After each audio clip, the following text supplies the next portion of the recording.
Hermanos, la semana pasada estudiamos cómo podemos tener comunión con Dios y los beneficios que trae la comunión de Dios o con Dios a nuestra vida. En el estudio de la primera carta de Juan vimos el primer capítulo, todo lo tratamos de estudiar, importantes como lo que nos dice que nos dice que nuestra comunión verdaderamente es con el Padre y con su Hijo Jesucristo. Y explicábamos un poco lo que es la comunión, que es tener en común algo con Dios, y eso solamente lo logramos cuando tenemos a Cristo en nuestro corazón. Cuando una persona no tiene a Cristo en su corazón, no tiene nada en común con Dios, ¿no es cierto? Dios es luz, y nuestro pecado nos hace que andemos en tinieblas, así que no hay comunión con nuestro Dios. Cuando entregamos nuestro corazón a Cristo, cuando reconocemos nuestro pecado, cuando Él entra en nuestra vida, nos cambia, nos transforma. Dice el apóstol Pedro que también nos hace participantes de la naturaleza divina, y entonces es cuando tú y yo podemos tener comunión con un Dios santo, con un Dios santo. Antes no. Pueden haber personas que digan, no, sí creo en Dios. Sí, claro que creo en Dios, claro que he escuchado de Dios, claro que sé que hay un creador del universo, sí, claro, lo sé, lo entiendo, creo en Dios. Pero le haces la siguiente pregunta importante, ¿cuál es? ¿Crees en Cristo? No creo en Cristo, yo creo en lo que a mí me enseñaron. Entonces, puedes creer mucho en Dios, puedes creer mucho en la existencia de Dios, puedes creer que es un Dios misericordioso, amoroso, todopoderoso, pero si no tienes a Cristo, no tienes comunión con Él. No tienes nada en común con Dios. ¿Me explico? Porque solamente al recibir a Cristo, la naturaleza divina, como dice el apóstol Pedro, nos es implantada en nuestro corazón y podemos acercarnos a un Dios 3 veces santo. Veíamos eso la semana pasada, hermanos, pero en el capítulo 2 de la primera carta de Juan, que es donde vamos a estar estudiando esta mañana, nos explica la manera de continuar con nuestra comunión con el Señor. ¿Sí? Ya tenemos una comunión con Él. Por su sangre de su Hijo Jesucristo podemos acercarnos a Él. Ahora, debemos mantener esa comunión. Y veíamos la semana pasada también el versículo donde dice Dios es luz y no hay ninguna tinieblas en Él. Pero en el capítulo 2, queridos hermanos, nos explica el apóstol Juan la manera de continuar con nuestra comunión con el Señor. Y esto nos lleva a una coherencia, ¿sí? A una coherencia en la vida cristiana entre lo que profesamos, ¿sí? Entre nuestra profesión de fe en Cristo y en el modo de vivir nuestras vidas, ¿sí? Así que esto es muy importante, hermanos. Este segundo capítulo nos habla acerca de estas cosas. La fe que profesamos. Tengo una fe en Cristo, conozco al Señor, le he entregado mi vida, Él ha hecho una transformación, he nacido de nuevo, soy una nueva criatura, pero ahora debe haber una coherencia en nuestra forma de vida. ¿Sí? No podemos decir somos cristianos y negamos a Cristo con nuestros hechos. Así que este capítulo 2 nos habla de esto, y les invito a que me ayuden a leer, hermanos, los primeros 6 versículos, que prácticamente es lo que estudiaremos esta mañana. Primera de Juan, capítulo 2, verso 1 al verso 6. ¿Estamos allí? Dice así la palabra de Dios: hijitos míos, estas cosas os escribo para que no pequéis. Si alguno hubiere pecado, abogado tenemos para con el Padre, a Jesucristo el justo. Y Él es la propiciación por nuestros pecados, y no solamente por los nuestros, sino también por los de todo el mundo. Y en esto sabemos que nosotros le conocemos, si guardamos sus mandamientos. El que dice, yo le conozco, y no guarda sus tal es mentiroso y la verdad no está en él. Pero el que guarda su palabra, en este verdaderamente el amor de Dios se ha perfeccionado. Por esto sabemos que estamos en él. El que dice que permanece en él debe andar como él anduvo. Qué interesante estos versículos. En esta porción encontramos la continuidad de nuestra comunión con Dios, de nuestro andar con el Señor. El apóstol Juan establece un punto muy importante en su carta: que sus lectores no pequen. ¿Qué viene a tus oídos? ¿Qué viene a tu mente? ¿Qué viene a tu corazón? Cuando empezamos la lectura de la primera carta de Juan en el segundo capítulo, y nos dice el apóstol Juan: hijitos míos, estas cosas os escribo para que no pequéis. ¿Qué viene a tu mente cuando escuchas esto? Cuando escuchas que el cristiano no peque, ¿qué viene a tu mente? ¿Qué viene a tu mente? ¿Es un qué? ¿Desafío? ¿Es una verdad? ¿Es algo alcanzable? ¿Sí o no? Cuando nosotros escuchamos algo así, vienen muchas cosas a nuestra mente.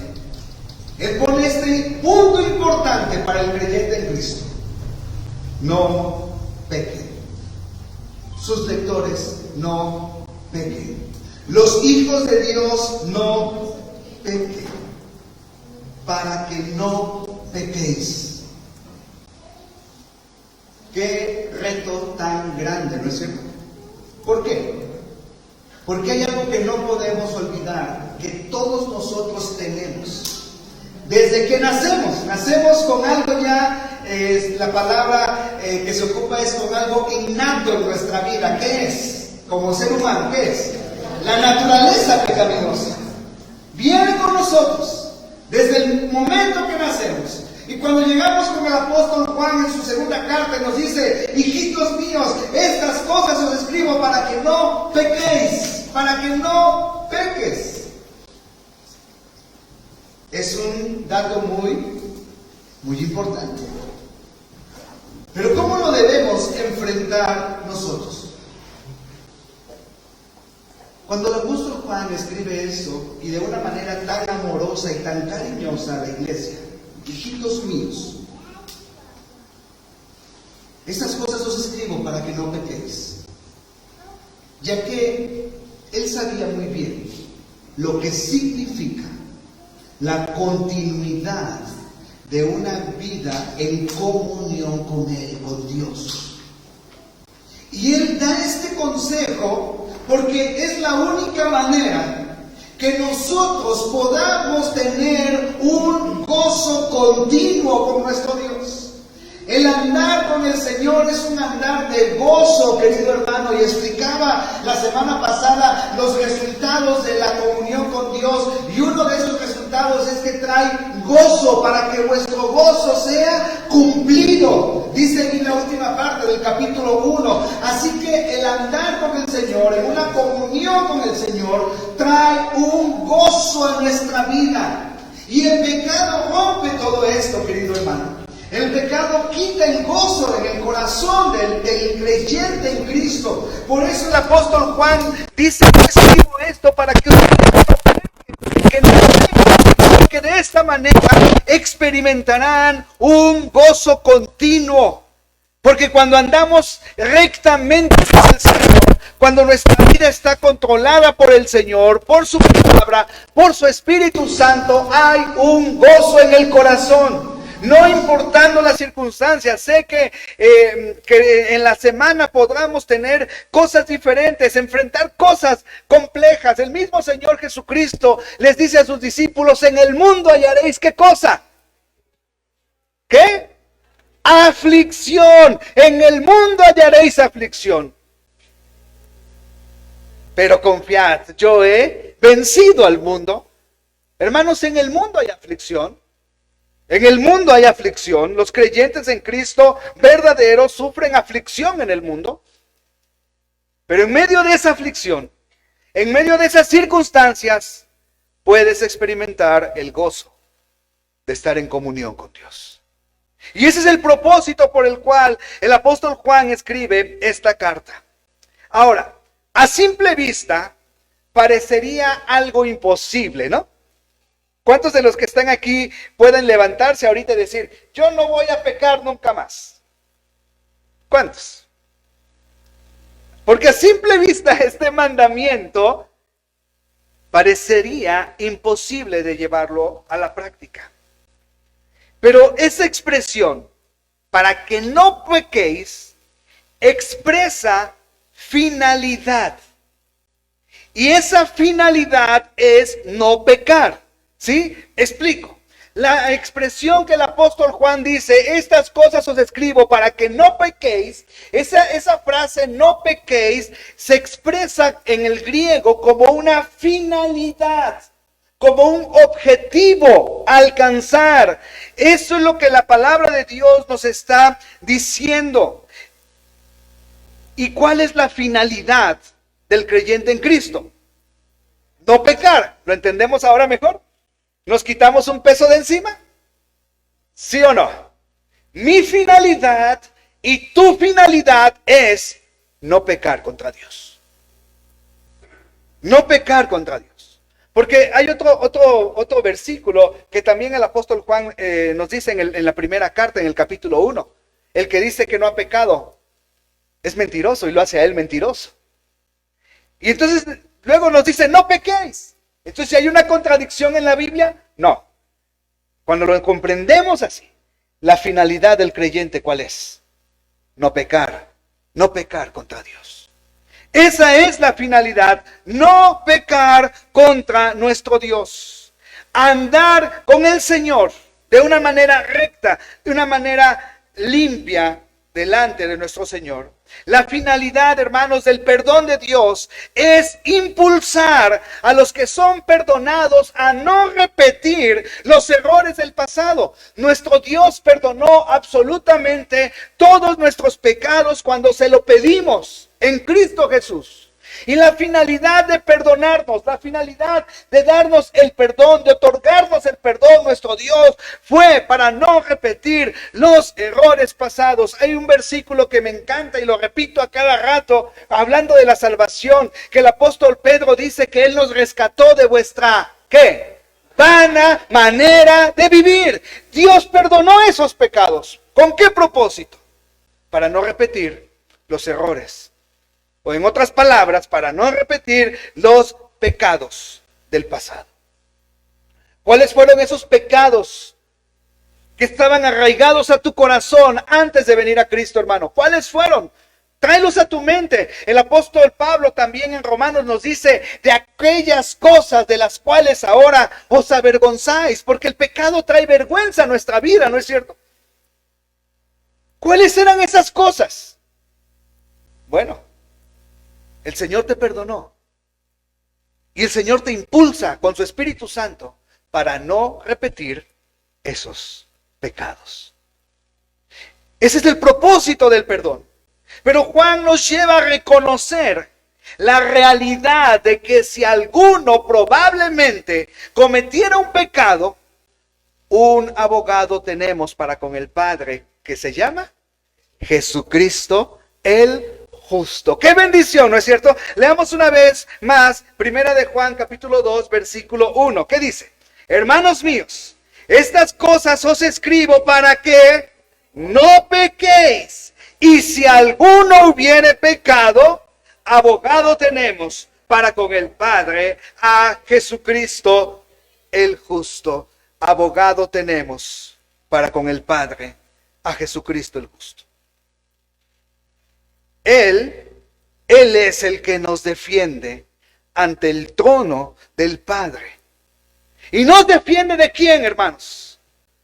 Del acusador de los hermanos. Mira, busca por favor Zacarías capítulo 3, versículo 1. El profeta Zacarías, Antiguo Testamento, capítulo 3, versículo 1. Búsquenlo por favor. Si no lo has encontrado, ya está proyectado, léelo conmigo. ¿Qué dice? Me mostró al sumo sacerdote Josué, el cual estaba delante del ángel de Jehová, y Satanás estaba en su mano derecha para acusarle. Imagínate, Satanás estaba en su mano derecha para acusarle. Hay algo que yo no comprendo, hermano. Pero bueno, ya lo comprenderé algún día. ¿Por qué Satanás tiene acceso hasta Dios? Y se para delante de Dios. Y está allí con un propósito. ¿Cuál es el propósito? Acusar. Es un acusón, ¿no? Es como cuando tus hermanos, ¿verdad? Los que estábamos en casa y nuestros hermanos, iba a decir el pequeño siempre es el acusón, pero no, porque yo era el pequeño en la casa, ¿verdad? Los mayores son los acusones, ¿verdad? Siempre, ya hizo esto tu hijo, le decían a mi mamá, ¿verdad? Pero ahí está, acusando. Apocalipsis 12:10, hermanos, por favor, búsquenlo. Apocalipsis capítulo 12, versículo 10. ¿Estamos allí? Apocalipsis 12:10. Entonces oí una gran voz en el cielo que decía: ahora ha venido la salvación, el poder y el reino de nuestro Dios y la autoridad de su Cristo, porque ha sido lanzado fuera el acusador de nuestros hermanos, el que los acusaba delante de nuestro Dios. ¿Cuánto tiempo? Día y noche. ¿Te das cuenta de esto? Fue lanzado fuera el acusador de nuestros hermanos, el que los acusaba delante de nuestro Dios día y noche. Día y noche. Ahí está el diablo. Ahí está Satanás acusándote a ti, acusándome a mí cada vez que pecamos delante de Dios. Comprendamos muy bien esto, hermanos. Comprendamos muy bien esto. Cada vez que pecamos, inmediatamente está el diablo ahí con Dios y dice: mira tu hijito. Mira tu hijito. Míralo. Mira lo que hizo. Mira cómo habló. Mira cómo se comportó. Mira las prácticas que está haciendo. Mira que está viendo el mundial en lugar de estar en el templo. Ahí está el acusador, ¿sí o no? Ahí está el acusador. Día y noche, día y noche, día y noche, delante del Padre Celestial. Pero Cristo apela a nuestro favor. ¿Qué bendición es esta? Esa es de las grandes bendiciones espirituales que hemos recibido en Cristo Jesús.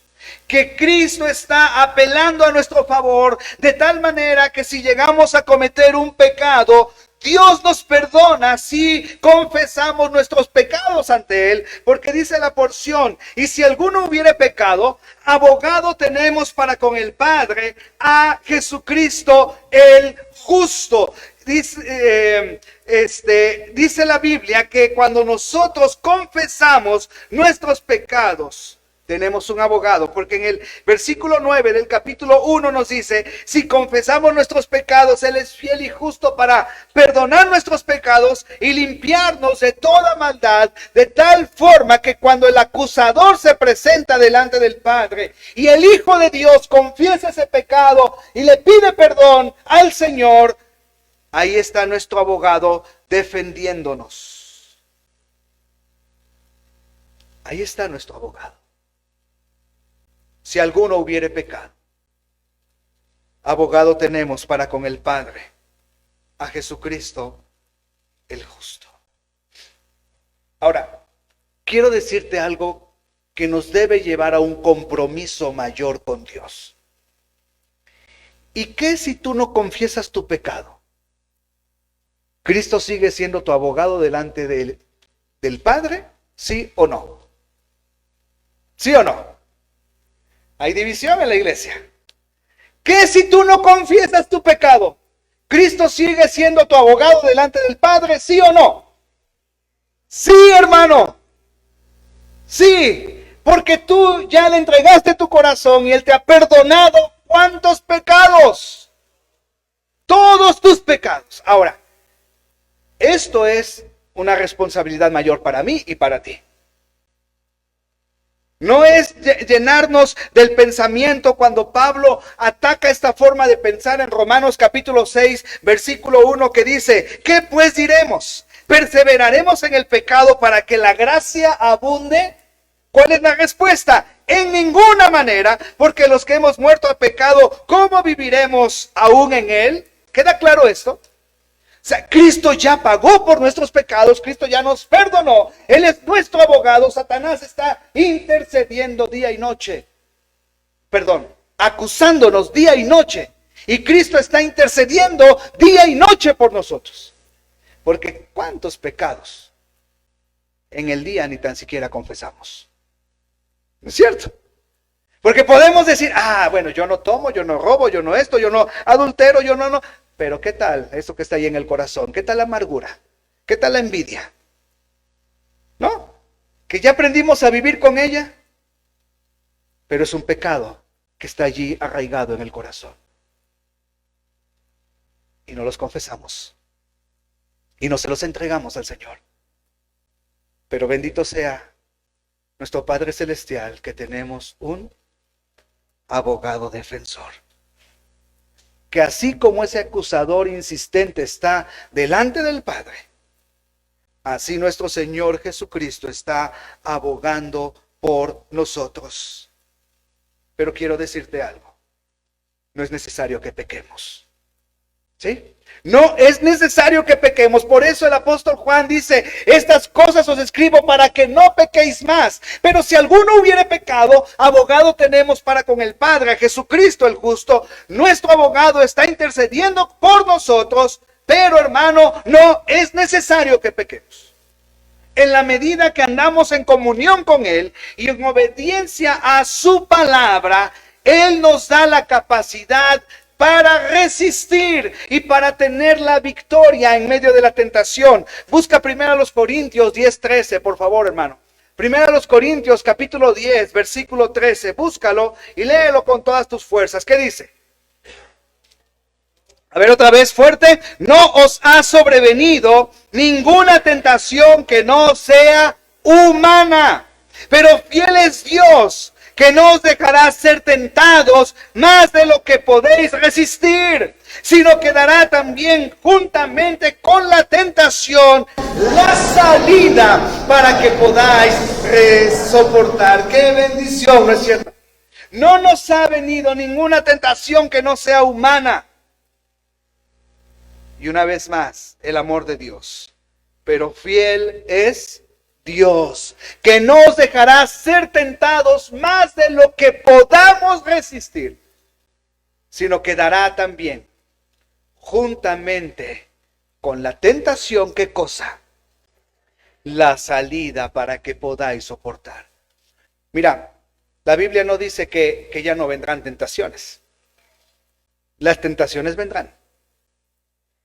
Y a medida que te acercas a Dios, y a medida que vives en comunión con Dios, y a medida que sirves a Dios, y a medida que dices: yo estoy muriendo ante mi Señor, como Juan el Bautista, es necesario que yo mengue y que Él crezca. Cuando estamos en ese proceso, en decir: Señor, aquí está mi vida, soy un vaso útil para ti, un instrumento útil para ti, un vaso limpio en tus manos. A medida que estamos en ese proceso, el diablo arremete con más fuerza, hermano.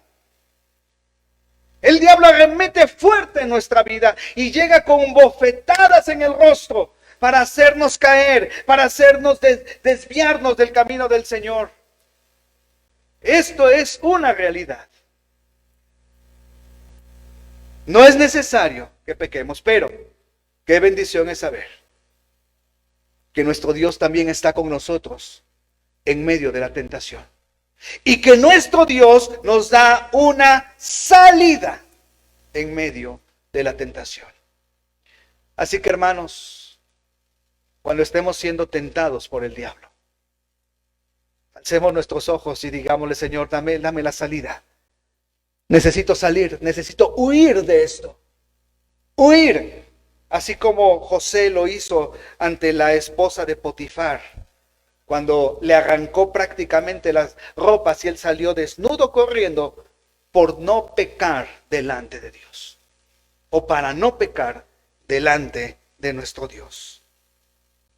Pero también, hermanos, otro concepto muy importante que el apóstol Juan nos dice es el que encontramos en el versículo 2.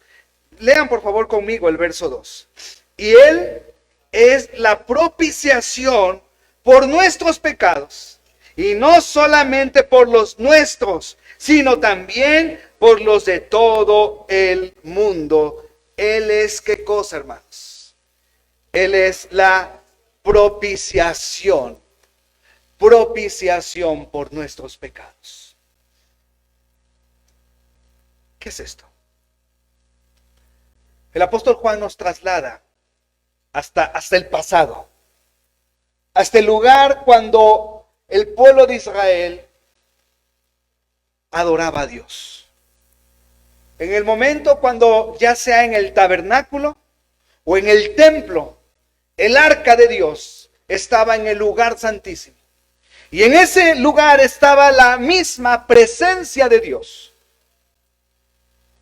Y sobre el arca,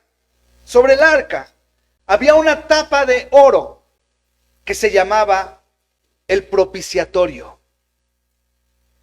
Y una sola vez al año entraba el sumo sacerdote en el lugar santísimo. Y ellos, solo después de haber ofrecido un sacrificio por su propio pecado, para quemar allí incienso en la presencia de Jehová.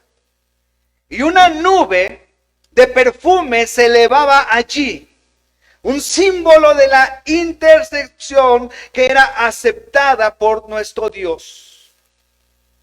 La nube de incienso cubría todo el propiciatorio. Y a continuación, el sumo sacerdote, hermanos, inmolaba un macho cabrío. Y también tomaba la sangre del toro que había sido sacrificado e inmolaba ese macho cabrío por el pecado de la nación. Y lo llevaba allí y vaciaba esa sangre en la tapa, en el propiciatorio. Porque a los lados del propiciatorio habían dos querubines que simbolizaban la santidad y la justicia de Dios. Y esos dos querubines estaban viendo hacia el arca. Y dentro del arca, ¿qué había? Había en lo que el pueblo de Israel había pecado. El pueblo de Israel había hecho a un lado el testimonio, la ley de Dios. Y estaban allí las tablas que Moisés había roto después de que Dios se las había dado. Y el pueblo estaba en una plena adoración ante ese becerro de oro. Y estaba allí esa tabla, testimonio de decirle Dios a su pueblo: te alejaste de mi palabra. Estaba también allí el maná, recordándole al pueblo: te hastiaste de mi provisión y lo despreciaste. Estaba allí la vara de Aarón, recordándole al pueblo: no quisiste mi dirección. Cuando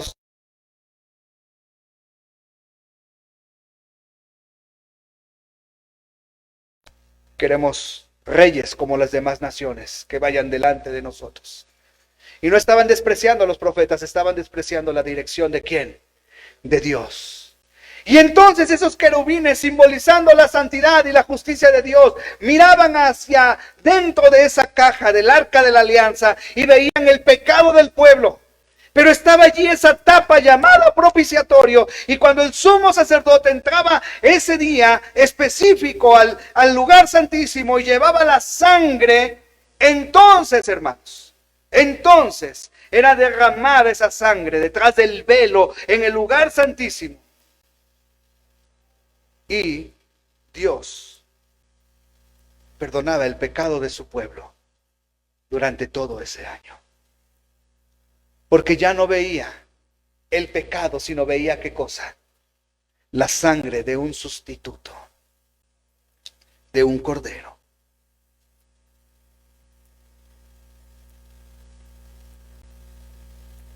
Qué bendición es saber que Cristo es nuestra propiciación. Que Cristo con su preciosa sangre nos cubre. Y por eso puede ser un abogado continuo delante del Padre. Porque el Padre nos ve de qué manera o de qué forma. El Padre cuando te ve a ti, cuando me ve a mí, nos ve rociados, bañados o cubiertos con la bendita sangre.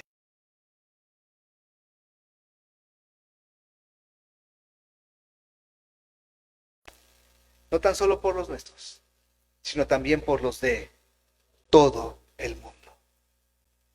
Todo el mundo. La salvación es ¿para quién? Para todo el mundo. La salvación está para todo el mundo. La salvación será válida para todo aquel que cree en Cristo. Porque Dios no hace acepción de personas. Y la salvación es para todos. Y está disponible para todos. Lo único que tiene que hacer es el hombre reconocer a Dios. Y pedirle perdón. Y entregarle su vida. Y entonces Dios le perdona. Y así como el fariseo aquel de la parábola, que lo único que le decía al Señor era: Señor, sé propicio a mi pecador. Sé propicio. Lávame, límpiame con tu sangre. Qué bendición es esto, hermanos. Así que el apóstol Juan nos escribe y nos da este consejo: hermanos, no quiero que pequen más. Pero si llegas a pecar, recuerda que tenemos a un abogado delante de Dios. Y recuerda que ese abogado pagó por ti.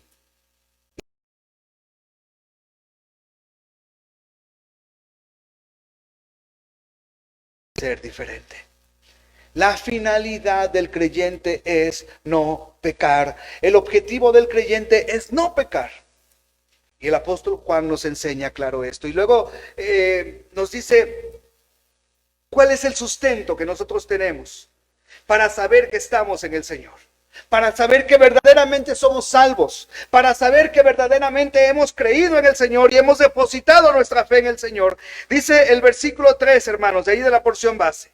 Y en esto sabemos que nosotros le conocemos. ¿De qué manera? Si guardamos sus mandamientos. Importantísimo. Una vez un roselista me llegó a decir: tú eres una persona, se me fue la palabra, soberbia. Tú eres un soberbio, me dijo ese roselista. Y le dije: ajá, ¿por qué? Porque dices que eres salvo. Y le digo: es que no lo digo yo. Lo dice Dios en su palabra. Lo dice Dios en su palabra. Y dice el apóstol Juan: en esto sabemos que nosotros le conocemos. ¿Quieres tener la seguridad de tu salvación? Sigue este consejo. ¿Cuál es?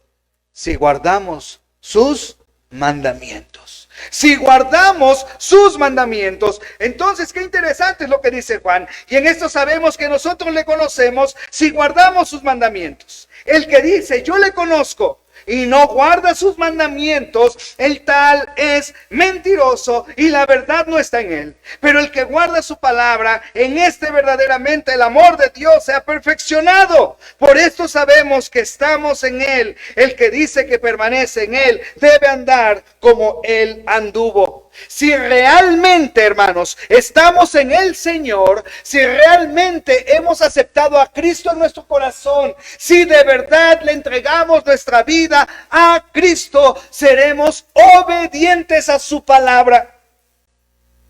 Seremos obedientes a lo que Él nos pide en su palabra.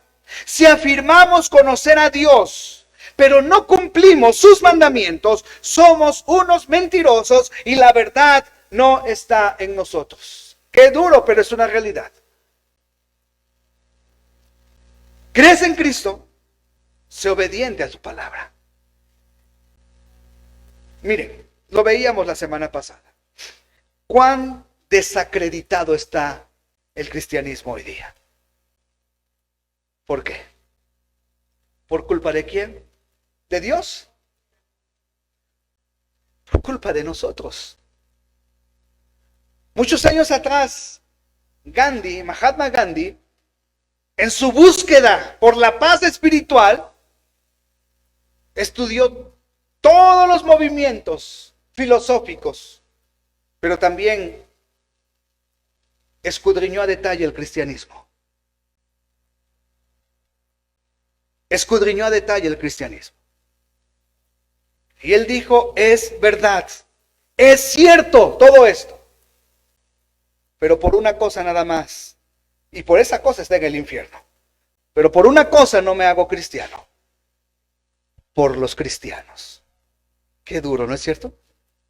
Eso no le va a tener ninguna justificación cuando esté en el trono blanco. Pero es triste y es un golpe duro para nosotros.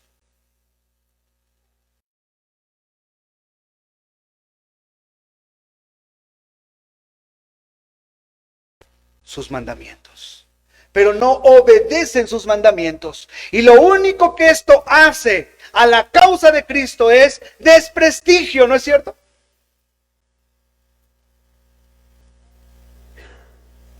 Juan nos deja una lección muy clara. Conocer a Dios y tener comunión con Él se debe expresar en nuestra manera de vivir. Nuestro Señor Jesucristo nos insta a esto después de dar el sermón del monte, de ahí Mateo capítulo 6, Mateo capítulo 7, desde el 5, 6 y 7, cuando el Señor está dando ese sermón del monte, cuando les está enseñando a sus discípulos cómo vivir en este mundo, termina con una conclusión muy interesante. Mateo capítulo 7, por favor búscalo. Mateo capítulo 7, versículo 24. Mateo capítulo 7, versículo 24, dice la palabra de Dios lo siguiente. Cualquiera pues que me oye estas palabras y las que, hermano, las hace. Cualquiera pues que me oye estas palabras. ¿Cuáles son esas palabras? Desde Mateo 5 hasta ese momento. Todo el sermón del monte. Toda la ley moral de Dios dada a sus discípulos para aplicarla aquí en la tierra. Entonces Cristo dice, cualquiera que me oye estas palabras y las hace, le compararé a un hombre prudente que edificó su casa sobre la roca. Descendió lluvia y vinieron ríos y soplaron vientos y golpearon contra aquella casa. ¿Qué serían la lluvia, los ríos, los vientos que golpean sobre la casa? ¿Qué son esas cosas? Tus problemas, tus aflicciones, tus dificultades. ¿Y esa casa quién es? Eres tú. Somos nosotros que golpean las aflicciones, que vienen los problemas, porque vendrán.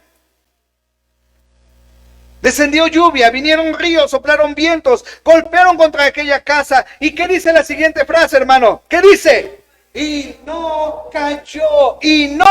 ¿Por qué causa? Porque estaba fundada sobre la roca. ¿Y quién es la roca? Cristo. Sus palabras, su enseñanza, la obediencia a sus palabras. ¿Está fundada allí tu vida?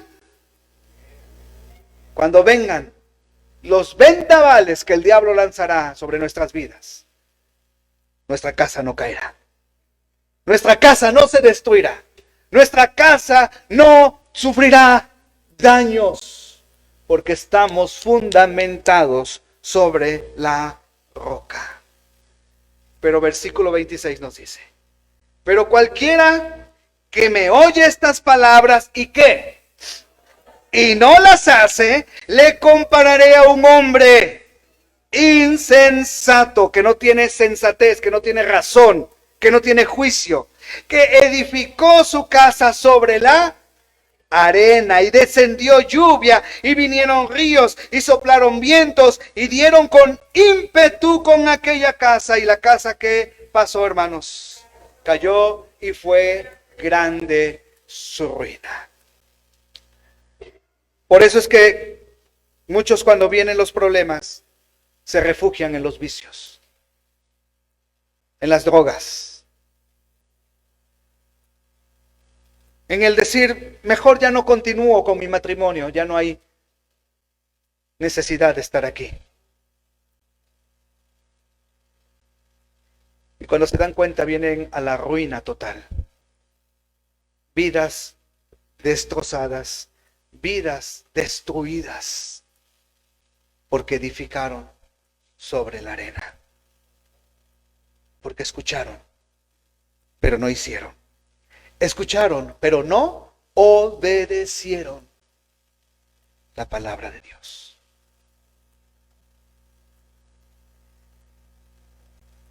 Y cuando terminó Jesús estas palabras, la gente se admiraba de su doctrina. Hermanos, al guardar la palabra de Dios, refleja una vida que está madurando constantemente. Ya que la palabra de Dios produce en nosotros madurez. Eso produce la Biblia en nuestra vida, madurez. Busca por favor 2 Timoteo capítulo 3, versículo 16 y versículo 17. ¿Qué dice?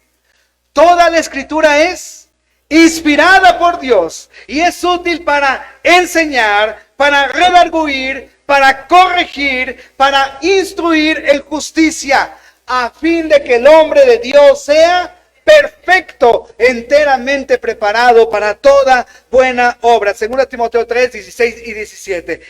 La escritura es esta. ¿Es útil para qué? Para enseñar. Nos enseña la palabra de Dios lo que necesitamos en nuestra vida. Es útil para redarguir. Nos redarguye de pecado cuando no estamos haciendo bien, cuando no estamos caminando en santidad con nuestro Dios. La palabra de Dios nos redarguye de pecado. El día de ayer estudiábamos la vida de Josías.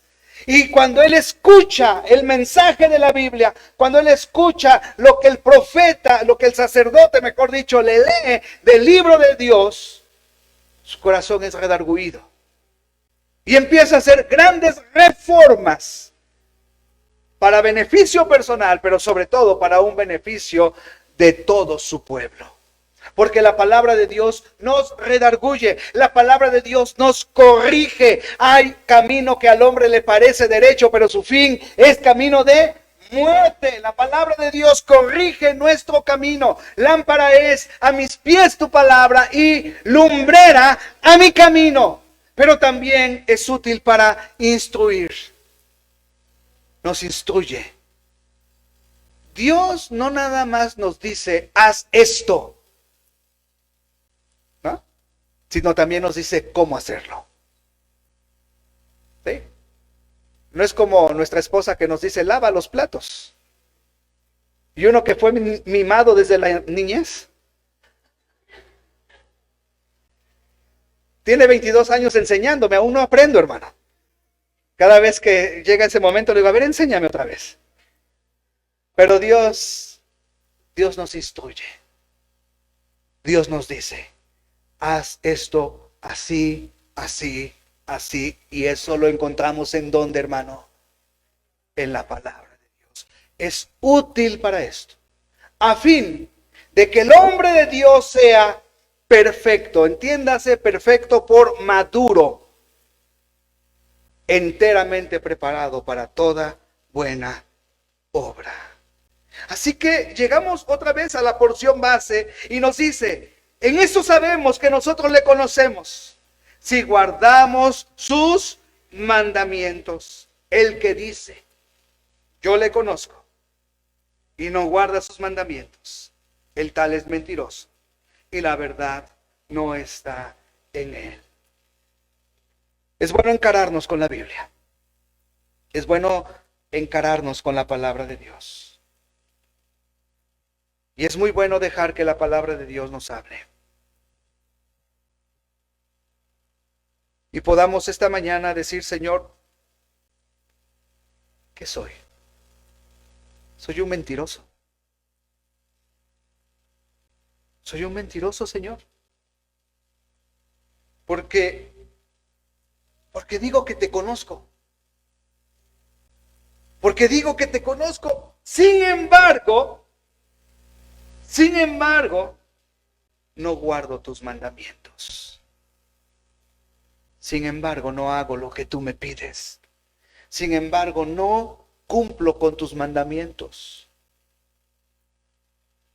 Dios nos llama, ¿de qué manera? ¿De qué manera? Mentirosos. El que dice yo le conozco y no guarda sus mandamientos, el tal es mentiroso y la verdad no está en él. En otras palabras, no es salvo. Porque no está la verdad en nosotros. ¿Quién es la verdad? Jesucristo es el camino, la verdad y la vida. Veamos la trascendencia de esto, hermano. No es que alguien que vino una vez a la iglesia y dijo, bueno, sí, yo acepto a Cristo, y se va y con la conciencia mal, pensando que es cristiano, pero su vida sigue en lo mismo, ¿verdad? Y le dice a todo mundo que es cristiano, pero su vida no cambia. No cambia, entonces la verdad no está en él. ¿Sí me explico? La verdad no está en él. Miren, hermanos, voy a decir algo y lo voy a decir con todo cuidado y con todo respeto. Cuando alguien profesa tener una fe en Cristo, debe tener un cambio de vida. Porque si alguien dice, yo creo en Cristo, pero no cambia su vida, la verdad no está en él. Y a veces nos hemos acoplado a una forma de pensamiento, cómoda. Y decir, bueno, sí, él aceptó a Cristo hace años. Ajá, ¿y qué hizo? Pues nada, pero aceptó a Cristo, entonces ¿en dónde está? Decimos, ¿en dónde está? A ver, hermanos, ustedes no lo hacen, pues yo sé que ustedes son espirituales maduros, ¿no? Otros cristianos que hayan escuchado decir esto, ¿qué dicen? Está en el cielo, porque hace años aceptó a Cristo como su Salvador. ¿Y hubo cambios? No. ¿Se acercó a la iglesia? No. ¿Leyó la Biblia? No. ¿Ganó a alguien para Cristo? No. ¿Qué dice Juan? El que dice yo le conozco y no guarda sus mandamientos, el tal es mentiroso y la verdad no está en él. Qué duro, ¿no es cierto? Pero es una realidad. Es una realidad. Miren, hermanos, qué gozo con los testimonios que nos daba el hermano Ernesto, ¿no? ¿Qué hicieron estas dos personas al leer la Biblia? ¿Qué hicieron? Se entregaron y le sirven al Señor, ¿no? Eso hace la Biblia en nuestro corazón. Pero si no, la verdad no está en nosotros. Quiera Dios que en este lugar, en este momento, no hayan personas que estemos mintiéndonos a nosotros mismos. Que estemos mintiéndonos a nosotros mismos.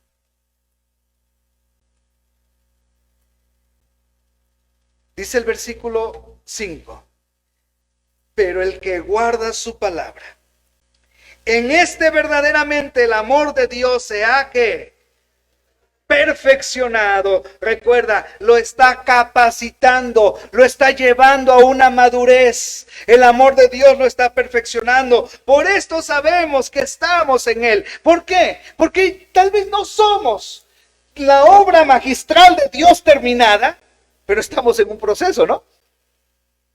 ¿Eres mejor que el año pasado? ¿Sí o no? ¿Eres más maduro en el Señor que el año pasado? ¿O te sigues enojando porque el hermano te hizo caras feas? Es que no me saludó el pastor.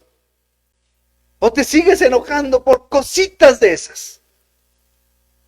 Es que los de servicio siempre me quieren meter hasta las sillas de adelante. Ya no voy a esa iglesia. Seguimos con eso. Seguimos con eso. Por favor, dice la Biblia, el que guarda su palabra, en este verdaderamente el amor de Dios se ha perfeccionado. ¿Cuán maduros somos? ¿Somos más maduros que el año pasado? ¿Somos más maduros que el mes pasado? Deberíamos de serlo. Porque el amor de Dios está perfeccionando en nuestra vida. Eso es el andar con el Señor. Y dice el último, en el último versículo, el que dice que permanece en Él, ¿qué? Debe andar como Él anduvo, como que es el último golpe al clavo, ¿no? El que dice, por si todavía estamos ahí excusándonos un poquito, dice Juan, el que dice que permanece en Él, debe andar como ¿quién? Como Cristo, como Él anduvo. El Señor nos dejó un ejemplo de vida. Y es nuestra meta seguir ese ejemplo. ¿Sí? El Señor nos dejó un ejemplo de vida. Y tu meta y la mía es seguir ese ejemplo. Hasta que todos lleguemos a la unidad de la fe y del conocimiento del Hijo de Dios. A un varón perfecto, a la medida y la estatura y la plenitud de ¿quién? De Cristo. Esa es nuestra meta, querido hermano. Ese es nuestro propósito. Y el apóstol Pedro en su primera carta, capítulo 2, versículo 21 nos dice, pues para esto fuisteis llamados, porque también Cristo padeció por nosotros, dejándonos ejemplo para que sigáis sus pisadas. Para que sigáis sus pisadas. Hijitos míos, estas cosas os escribo para que no pequéis más. Y si alguno hubiere pecado, abogado tenemos para con el Padre, a Jesucristo el justo. Él es la propiciación por nuestros pecados. Y no solamente por los nuestros, sino también por los de todo el mundo. Y en esto sabemos que nosotros le conocemos, si guardamos sus mandamientos. El que dice, yo le conozco, y no guarda sus mandamientos, el tal es mentiroso, y la verdad no está en él. Pero el que guarda sus mandamientos, el que guarda su palabra, en este verdaderamente el amor de Dios se ha perfeccionado. Por esto sabemos que estamos en Él. El que dice que permanece en Él debe andar como Él anduvo. ¿Comprendemos estas palabras? Puestos de pie, oremos a Dios.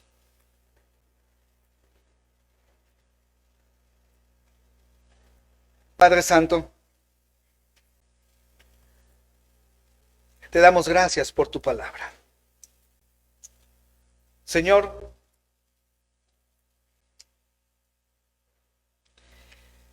dice el Salmo 139. Tú conoces nuestra entrada, nuestra salida. Tú conoces absolutamente todo. Tú has conocido mi sentarme y mi levantarme. Has entendido de lejos mis pensamientos. Has escudriñado mi andar y mi reposo, y todos mis caminos te son conocidos.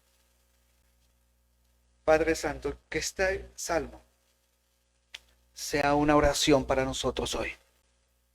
Tú me has examinado y me has conocido.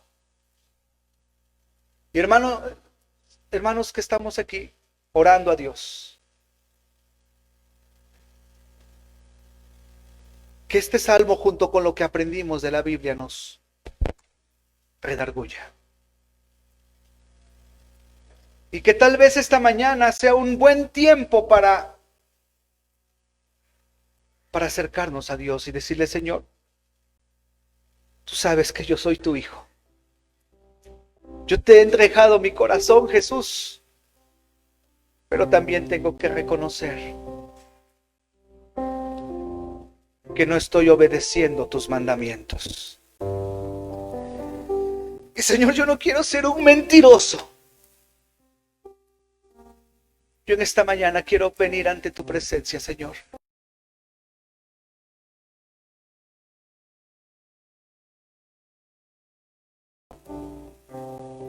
Y decirte, Señor, perdóname.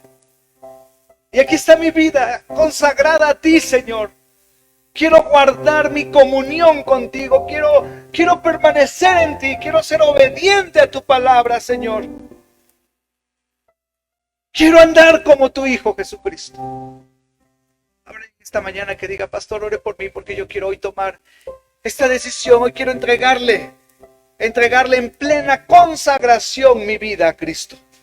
Hoy quiero decirle: Señor, aquí estoy, perdóname. Quiero vivir como tú. Quiero hacer tu voluntad en mi vida. Abraham, levante su mano, déjeme orar por usted. Gracias a Dios, gracias a Dios. Bendito sea Dios, gracias a Dios, gracias a Dios. Gracias a Dios, qué bendición. ¿Habrá alguien más? Podemos orar juntos. Gracias a Dios, bendito sea el Señor. Gracias a Dios, gracias a Dios. Si alguien quiere venir aquí al frente, que oremos juntos, puede pasar, hermano. Puedes venir aquí adelante, arrodillarnos juntos y orar a Dios. Puedes venir si tú quieres. Yo sé que has tomado una decisión y si tú quieres venir, ven, gracias a Dios. Vente aquí al frente, vamos a orar juntos. Ayer por la tarde un gran grupo de varones estuvimos aquí arrodillados ante el Señor. Gracias a Dios. Pueden pasar, hermanos. Bendito sea el Señor. Gracias a Dios. Traigamos nuestras cargas a Él. Señor, aquí están mis cargas. Señor, aquí está mi fidelidad. Señor, aquí está mi vida en tus manos, en tu altar, Padre Santo.